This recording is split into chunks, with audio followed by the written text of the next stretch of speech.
Birodar, hasbunallohu va ni'mal vakil deyishni o'rgan. Yuragingdan chiqsin. Ishonib turib ayt. Odam bolasi dunyoda yasharkan, albatta xavotirga, mashaqqatga, vahimaga, qo'rquvga duch keladi. Bularning hammasini oldida sobit turishlikka insonning toqati yetmaydi. Chunki inson ojiz, inson zaif qilib yaratilgan.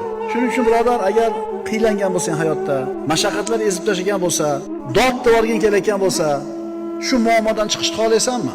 Hamma narsani ishi, hukmi o'zini qo'lida bo'lgan Allohga topshirishing. Uni o'ziga tavakkul qil. Seni shioring hasbunallohu va ni'mal vakil bo'lsin. Allohni o'zi kifoya bizga.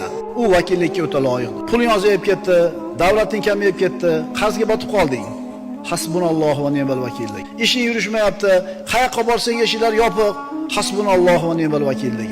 Dushmanlarda xavotir ko'payib ketdi, taqdir, tuhmatlar ko'payib ketdi. Hasbunallohu va ni'mal vakillik. Robbimiz o'zi bizga kifoya, u vakillikka o'ta loyiq.